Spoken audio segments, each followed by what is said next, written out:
Good morning. नमस्कार साथियों, परिश्रम क्लासेस की ऑनलाइन यूट्यूब चैनल पर आपका स्वागत है। जैसे कि आपको पता है, अपना टॉपिक चल रहा है राजस्थान का अपवाह तंत्र। और राजस्थान के अपवाह तंत्र में दोस्तों हमने एक तो बंगाल की खाड़ी के अपवाह तंत्र की बात करी, एक हमने बात करी है अरब सागरीय अपवाह तंत्र की, और तीसरा जो अपवाह तंत्र है उसमें साथियों हम पढ़ रहे थे आंतरिक अपवाह तंत्र के बारे में। तो हम शुरुआत करेंगे आगे आंतरिक के अपवाह तंत्र, या फिर हम उसे ये कह सकते हैं कि यह अंतः प्रवाह का क्षेत्र है। आंतरिक अपवाह तंत्र, अंतः प्रवाह क्षेत्र, अंतः अपवाह क्षेत्र।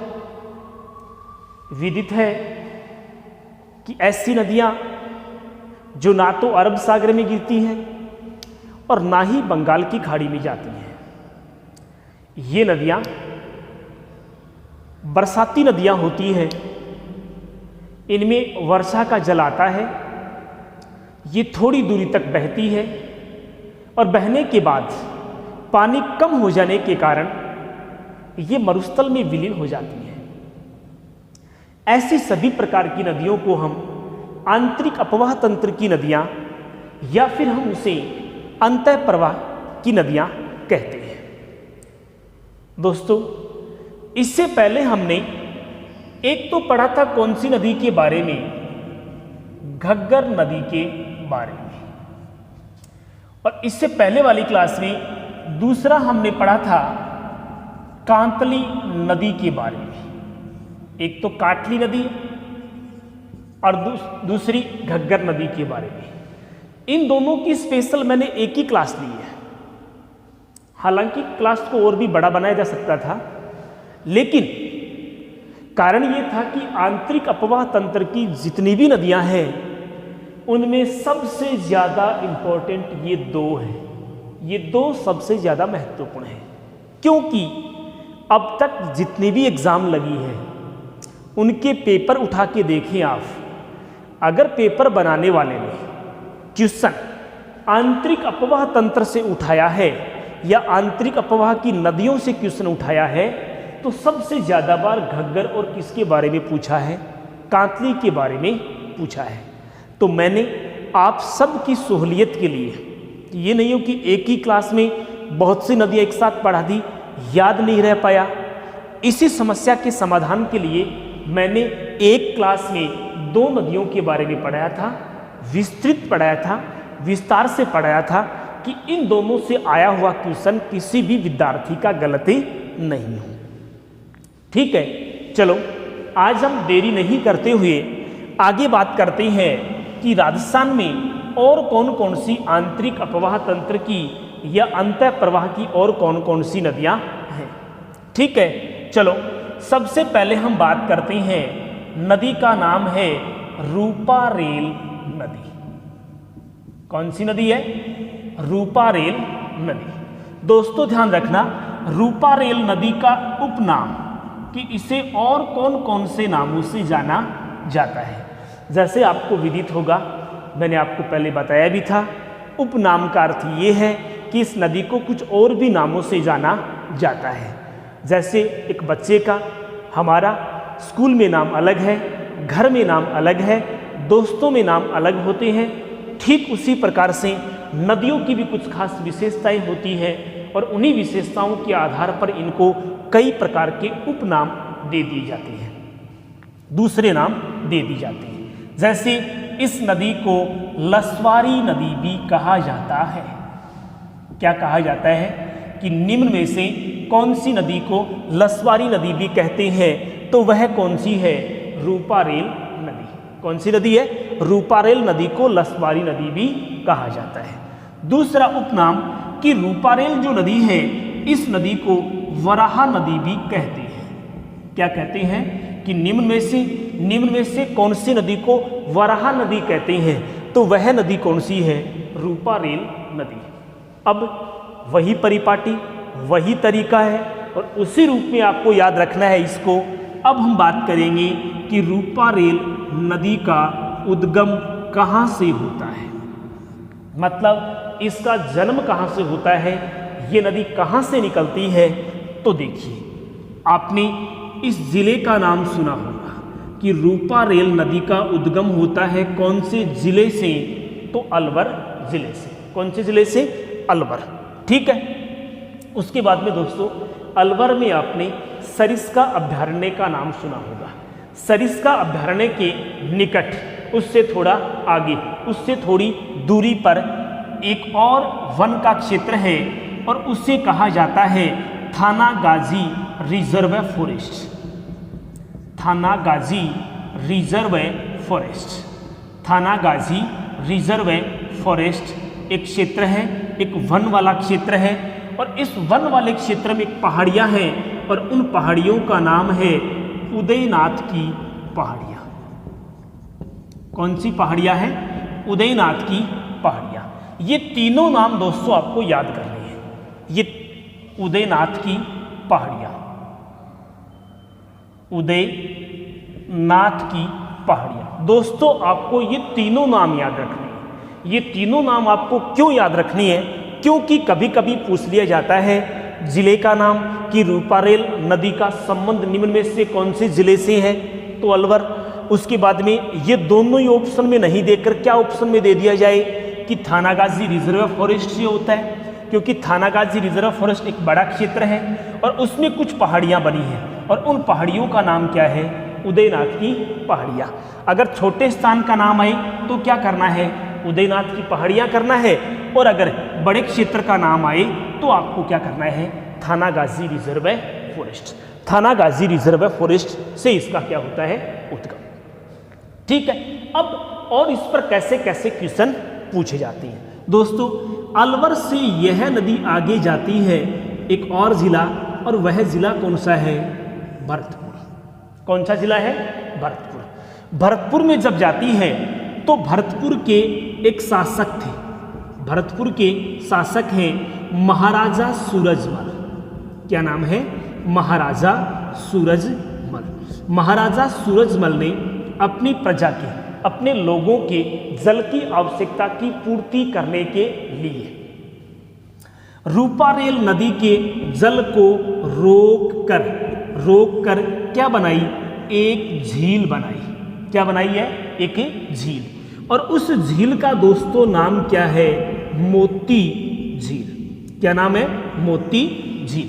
तो देखिए किस तरह से आप याद करेंगे कि यह नदी अलवर के थानागाजी रिजर्व फॉरेस्ट में उदयनाथ की पहाड़ियों से निकलती है, अलवर जिले में बहती है, वहां से ये कहाँ जाती है? भरतपुर जाती है। ठीक है। तो भरतपुर में क्या हुआ कि वहां के शासक महाराजा सूरजमल ने इस नदी के जल को रोक कर एक झील बनाई, वहां के लोगों की पेयजल की आवश्यकता की पूर्ति करने के लिए। उस झील का नाम क्या है?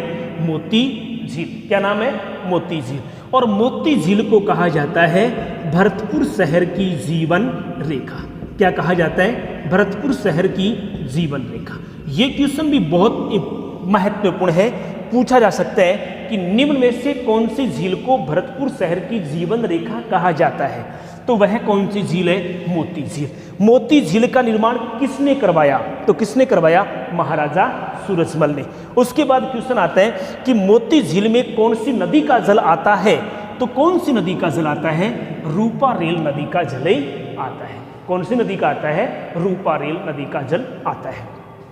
एक क्वेश्चन और बनता है यहाँ पर, और क्वेश्चन ये बनता है कि एक तो अलवर रियासत है, दूसरी कौन सी रियासत है? भरतपुर रियासत है। दोनों रियासतों के मध्य कौन सी नदी के जल को लेकर विवाद हुआ था? तो वह नदी कौन सी थी? रूपारेल नदी। अलवर रियासत और भरतपुर रियासत के मध्य जल को लेकर विवाद हुआ, तो वह कौन सी नदी का जल था? तो वह कौन सी नदी का जल था? रूपारेल नदी का जल था। ठीक है। तो ये थी कौन सी नदी के बारे में? रूपारेल नदी के बारे में। याद रह जाएगा। बिल्कुल आप साथ साथ में इससे लिखते जाएं और फिर उसे एक बार आप रिवाइज कर लें। तो ये पढ़ी गई चीज़ें बिल्कुल आपको हमेशा के लिए स्थायी हो जाएंगी। तरीके से आप इसे याद करें और इनको आप समझें आप इस तरह से, ठीक है। चलो आगे हम बात करते हैं। आज की दूसरी जो नदी है जो आंतरिक अपवाह तंत्र की है, उस नदी का नाम क्या है? साबी नदी। कौन सी नदी है? साबी नदी, ठीक है। दोस्तों साबी नदी का उद्गम, इसका कोई उपनाम वगैरह नहीं था इसलिए नहीं बताया। तो साबी नदी का उद्गम कहाँ से होता है? तो साबी नदी का उद्गम होता है कहाँ से? साबी नदी का उद्गम होता है जयपुर जिले से। कौन से जिले से होता है? जयपुर जिले से। जयपुर जिले से उद्गम होता है और कौन से स्थान से? तो वह स्थान है सेवर की पहाड़ियाँ। कौन सी पहाड़ियों से होता है? सेवर की पहाड़ियाँ जयपुर। सेवर की पहाड़ियाँ जयपुर से ये नदी निकलती है। जयपुर से ये नदी आती है सीकर जिले में। कौन से जिले में आती है? सीकर जिले में। सीकर जिले से दोस्तों वापस ये कौन से जिले में जाती है? जयपुर जिले में जाती है। ये बात आप ध्यान रखना, यहाँ पर जयपुर से निकलती है, सीकर आती है, सीकर के बाद यह नदी वापस कहाँ जाती है? जयपुर जाती है। आपने सुना होगा जयपुर का कोटपुतली वाला जो क्षेत्र है, कौन सा क्षेत्र है? कोटपुतली वाले क्षेत्र से जाती है। उसके बाद ये कहाँ प्रवेश करती है? उसके बाद ये अलवर जिले में जाती है। कहाँ जाती है? अलवर में। और अलवर से यह नदी, क्योंकि अलवर के उत्तर पूर्व में सीमा लगती है कौन से राज्य की? हरियाणा राज्य की सीमा लगती है, इसलिए यह नदी अलवर के बाद कहाँ प्रवेश करती है? हरियाणा में। कहाँ प्रवेश करती है? हरियाणा में। अलवर के जहाँ से यह नदी हरियाणा में प्रवेश करती है, वहाँ जो जिला है उस जिले का नाम है गुरुग्राम। कौन सा जिला है? गुरुग्राम, जिसको आप पहले गुड़गांव के नाम से जानते थे, अब उसका नया नाम क्या है? गुरुग्राम है।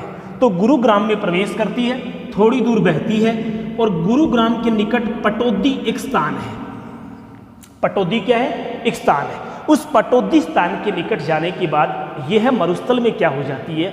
विलीन हो जाती है। जैसे रूपारेल नदी भरतपुर तक ही बहती थी, भरतपुर के कुशलपुर तक ही जाती थी ये, इसी तरह साबी जो नदी है ये हरियाणा में जाती है, गुरुग्राम जिले में बहती है और गुरुग्राम जिले के निकट एक पटौदी नामक स्थान है। उस पटौदी तक जाते जाते इसमें जल की मात्रा कम हो जाती है और जल कम होने के कारण धीरे धीरे ये मरुस्थल में विलीन हो जाती है। तो इस तरह आप उसे याद करें कि साबी नदी का उद्गम जयपुर जिले में सेवर की पहाड़ियों से होता है।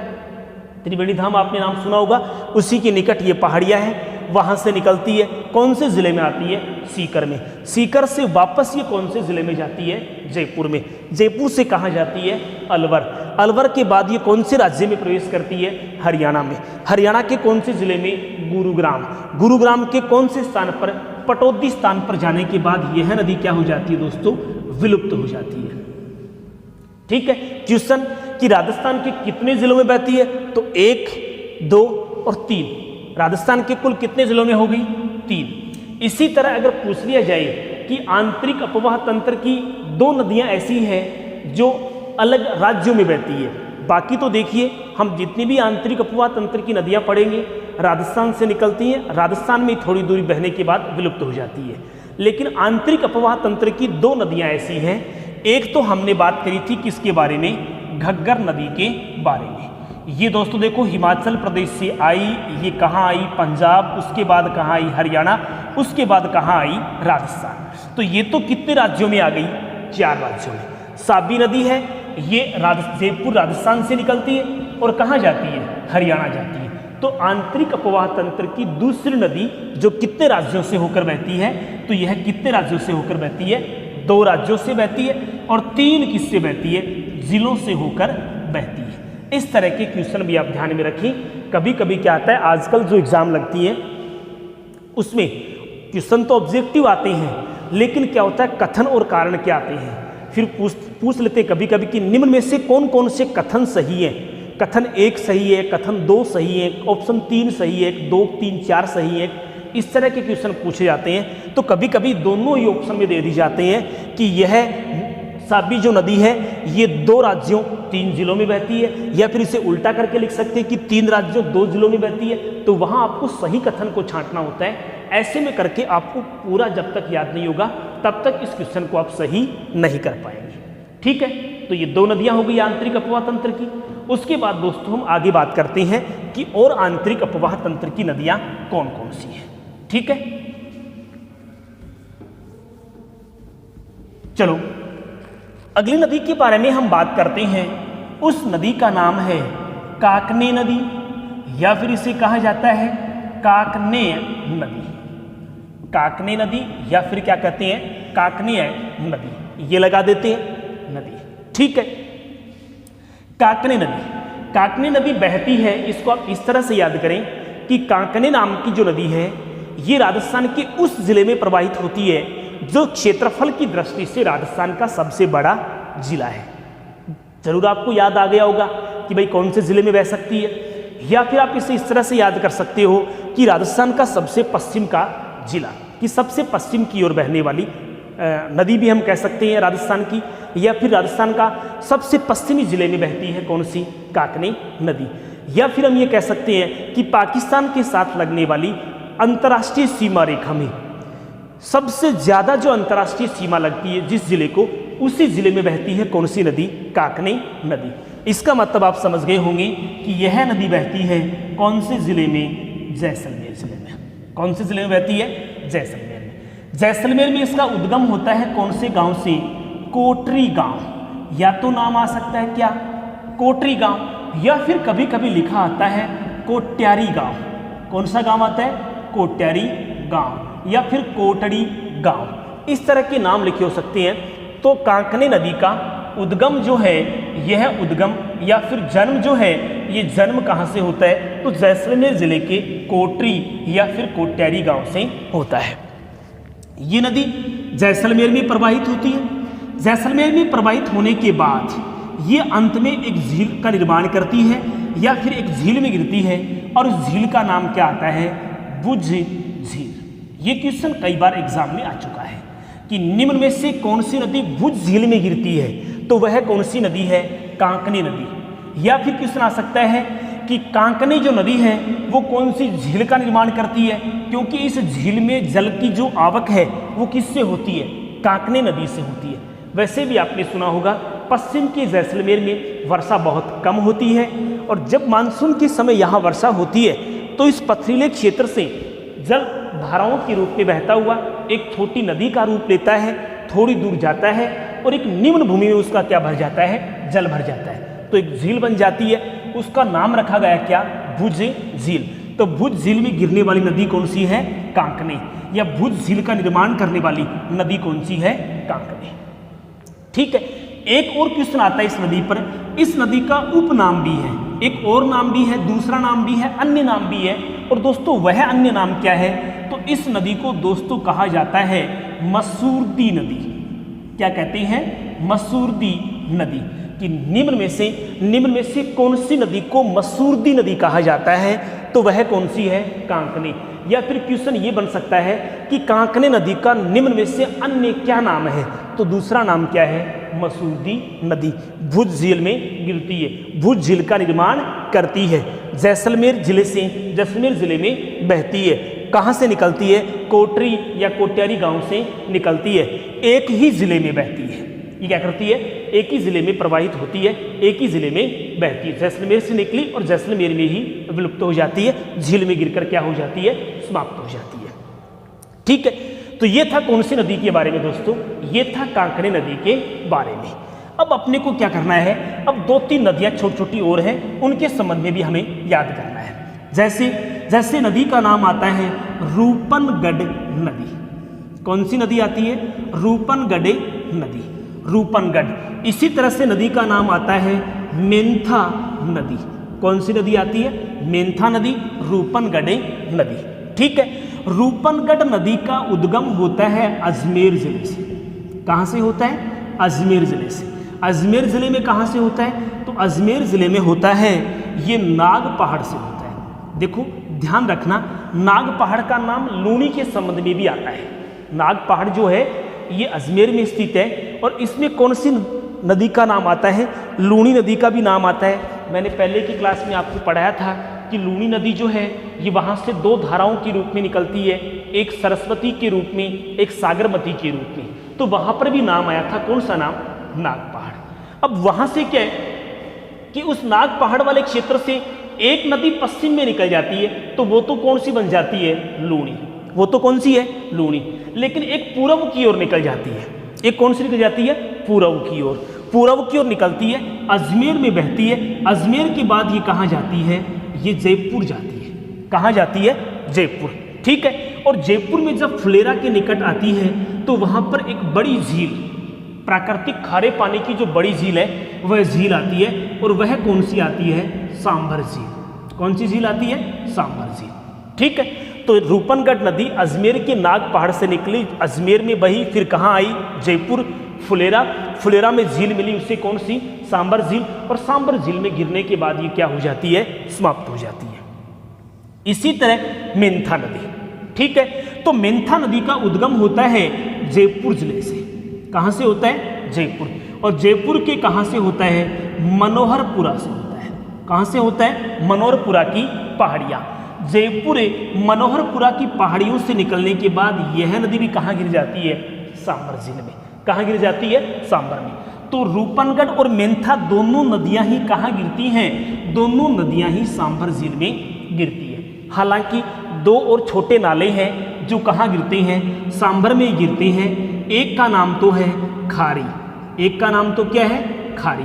और एक का नाम क्या है? खंडेल। एक का नाम क्या है? खंडेल। खारी नदी, खंडेल नदी, रूपनगढ़ और मेंथा। खारी, खंडेल, रूपनगढ़ और मेंथा, ये सभी नदियां कौन सी झील में गिरती हैं? सांभर झील में गिरती है। दोस्तों, यह क्वेश्चन किसी भी रूप में आ सकता है। पहले एग्जाम में आया भी है पहले, इसलिए आप इसे निश्चित रूप से याद कर लें। कभी कभी क्वेश्चन इस रूप में भी आ जाता है कि सांभर झील में जल की आवक निम्न में से कौन सी नदियों से होती है? तो रूपनगढ़, मेंथा, खारी और खंडेल नदियों का जल उसमें आता है। या फिर क्वेश्चन आ जाता है कि निम्न में से कौन से नदियों का समूह है सांभर झील में पड़ता है, सांभर झील में गिरती है? तो रूपनगढ़, मेंथा, खारी और खंडेल। तो ये था अपना राजस्थान का आंतरिक अपवाह तंत्र की नदियां, अंतः अपवाह की नदियां, जो बहुत महत्वपूर्ण एग्जाम के दृष्टिकोण से क्वेश्चन आ सकता है। आप इसके संबंध में क्लास को देखें, उसी के साथ साथ अपनी नोटबुक में आप इसे लिखें और एक बार फिर से पढ़ें। मैं समझता हूँ बिल्कुल आपको ये याद हो जाएगी। इससे आया हुआ क्वेश्चन कभी भी गलती नहीं होगा। अब जो बाकी रहा है अपवाह तंत्र में, तो वह एक बाणगंगा नदी रह गई है। तो एक तो आपको बाणगंगा नदी के बारे में पढ़ाएंगे आगे क्लास में। दूसरा, इन नदियों की एक शॉर्ट ट्रिक। शॉर्ट ट्रिक का मतलब ये हो गया कि आप ये कह सकते हैं कि कभी कभी क्वेश्चन आ जाता है कि निम्न में से बंगाल की खाड़ी की अपवाह तंत्र की नदी है, निम्न में से अरब सागरीय अपवाह तंत्र की नदी है। तो उसकी एक शॉर्ट ट्रिक बनाएंगे, वो आपको बताएंगे। तो तुरंत उस लाइन से, उस ट्रिक से आप उस क्वेश्चन का आंसर निकाल लेंगे। वो अपना अगली क्लास में होगा। तो आप अगली क्लास का वेट करें। ये क्लास आपको कैसी लगी कमेंट बॉक्स में हमें बताएं। बिल्कुल, मैं उम्मीद करता हूँ आप सब अच्छे होंगे।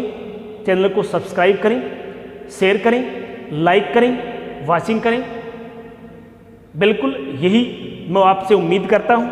Thank you. जय हिंद, जय भारत।